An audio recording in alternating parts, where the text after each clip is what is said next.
Hello everyone. ഇന്നത്തെ എൻ്റെ video എന്ന് പറയുന്നത് എൻ്റെ ഒരു ഫോളോവറിൻ്റെ റിക്വസ്റ്റ് പ്രകാരമുള്ള ഒരു വീഡിയോ ആണ്.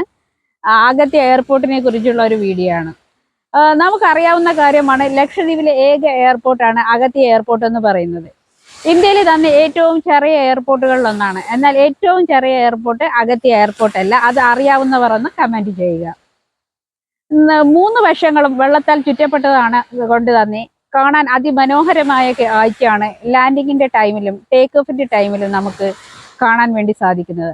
അപ്പോൾ വീഡിയോയിലോട്ട് കടക്കുന്നതിന് മുമ്പ് നിങ്ങൾ ചാനൽ ഒന്ന് ഫോളോ ചെയ്യുക.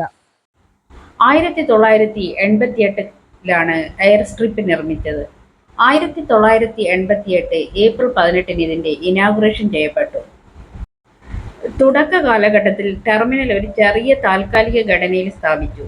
പിന്നീട് ടെർമിനൽ കെട്ടിടം, എയർ ട്രാഫിക് കൺട്രോൾ എന്നിവ 2006 സ്റ്റാർട്ട് ചെയ്തു. 46 ഏക്കറിലാണ് അഗത്തി വിമാനത്താവളം സ്ഥിതി ചെയ്യുന്നത്. EAI എയർപോർട്ട് അതോറിറ്റി ഓഫ് ഇന്ത്യക്കാണ് ഇതിന്റെ നടത്തിപ്പ്.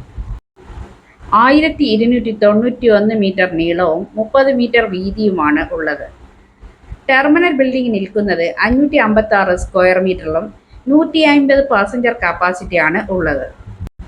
ഇന്ത്യൻ നേവിയുടെ ആഭിമുഖ്യത്തിൽ സൗത്തേൺ നേവൽ കമാൻഡ് 2022 ഒക്ടോബർ 13 അഗത്തിയിൽ ഫസ്റ്റ് നൈറ്റ് ലാൻഡിംഗ് ചെയ്തത്. INAS 5550 ആണ് ട്രയൽ നടത്തിയത്. ATR വിമാനങ്ങളിൽ ടർബോപ്രോപ്പ് എഞ്ചിനുകളാണ് പ്രവർത്തിക്കുന്നത്. ഇത് കാര്യക്ഷമമായ ഇന്ധന ഉപഭോഗവും കുറഞ്ഞ പ്രവർത്തനവും നൽകുന്നു. ATR വിമാനങ്ങൾ ഇന്ധനക്ഷമതയ്ക്ക് പേരുകേട്ടതാണ്. ഇത് പ്രാദേശിക വിമാനങ്ങളുടെ ചെലവ് കുറഞ്ഞ ഓപ്ഷനാക്കി മാറ്റുന്നു. ഷോർട്ട് ടേക്ക് ഓഫും ലാൻഡിങ്ങും വളരെ എളുപ്പമാണ്. ATR കുറഞ്ഞ പ്രവർത്തന ചെലവും നൽകുന്നു.